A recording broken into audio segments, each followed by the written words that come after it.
ایک یہ بہن نے کویسچن کیا تھا جو تھوڑی سی کہتی میں بوکھلا گئی تھی کہ وہ کہتی ہیں کہ 7.5 تولہ سونا ہے کسی کے پاس اور 1 لاکھ روپے کیش بھی ہے، لیکن پھر 1 لاکھ روپے قرضہ بھی ہے اور تھوڑی بی سی بھی ڈالی ہوئی ہے، کمیٹی ابھی بھر رہے ہیں، نکلی نہیں ہے، تو کیا زکوٰۃ کا کیا حکم ہوگا؟ دیکھیں مسئلہ یہ ہے کہ چونکہ 1 لاکھ قرضہ بھی ہے تو یہ 1 لاکھ کیش تو ہٹا ہی دیں، باقی رہا 7.5 تولہ سونا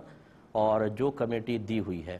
جو قرضہ دیا ہوا ہوتا ہے اسے بھی سمجھ لیجئے کہ آپ مال زکوٰۃ کے ساتھ ملاتے ہیں اور زکوٰۃ کا حساب کرتے ہیں۔ چنانچہ 7.5 تولہ سونا ہے تو پہلے تو اس کی جو موجودہ قیمت ہے، اگر ابھی کوئی نکال رہا ہے تو موجودہ قیمت معلوم کریں اور اس کا 2.5% زکوٰۃ،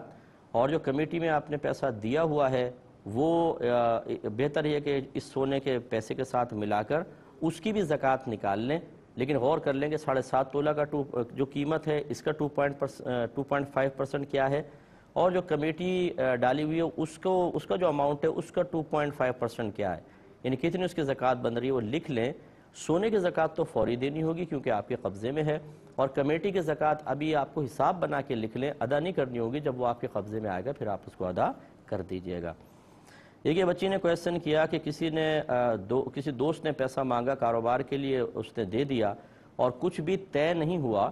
اب وہ جو دوست ہے جب وہ واپس اس کو کرتا ہے تو جو پروفٹ ہوا تھا اس کو 50-50 کر لیتا ہے، کیا حکم شرع ہوگا؟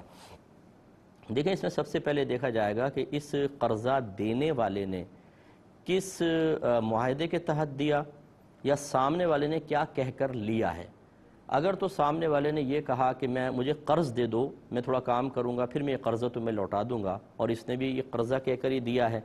تو پھر تو مطلب وہ قرض ہے وہ اس کو بعینی لوٹانا ہوگا، اور یہ نبی کریم صلی اللہ علیہ وسلم کی سنت کریمہ بھی ہے کہ جب آپ نے کسی کو قرض دیا تو عموماً ایسا فرماتے تھے کہ اور اس میں کچھ زیادہ کر دو، یعنی زیادہ کر کے دیتے تھے، کیونکہ اگر پہلے سے طے ہو قرض کے اوپر کہ میں آپ کو مثلاً 1 لاکھ دے رہا ہوں لیکن 1,10,000 واپس لوں گا تو یہ 10,000 سود بنیں گے، لیکن اگر پہلے سے طے نہ ہو، میں نے آپ سے 1 لاکھ لیا اور میں آپ کو 1 لاکھ دیتا ہوں اور آپ کچھ طلب بھی نہیں کر رہے، پھر میں اپنی خوشی سے کہتا ہوں کہ برے وقت میں آپ نے میری مدد کی تھی، لیں 10,000 میں اور آپ کو اضافی دیتا ہوں، یہ حرج نہیں ہے بلکہ یہ سنت ہے۔ تو اس طریقے سے اگر اس دوست نے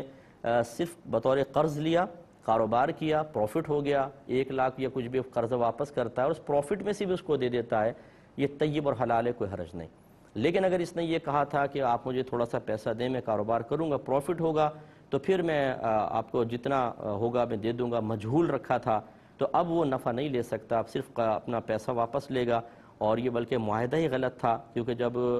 پروفٹ کو مجہول رکھا جائے، مجہول مینس غیر معلوم رکھا جائے، تو اس طرح کا معاہدہ غلط ہوتا ہے۔ اور اگر اس طرح کہا تھا کہ آپ مجھے پیسہ دے دیں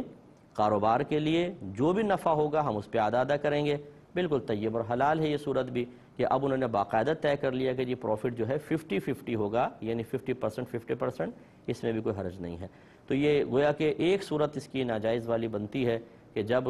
وہ مطلب کاروبار کا کہہ کر لے اور پروفٹ مجہول رکھا جائے، اور یہ بھی ناجائز صورت بنے گی کہ وہ بطور قرض لے لیکن بعد میں کہہ دے کہ اگر پروفٹ ہو تو ساتھ میں پروفٹ بھی آپ کو دے دوں گا، تو یہ بھی قرض کے اوپر نفع دینا لینا ہوگا جو سود ہوتا ہے، اور یہ بھی گناہ بنے گا۔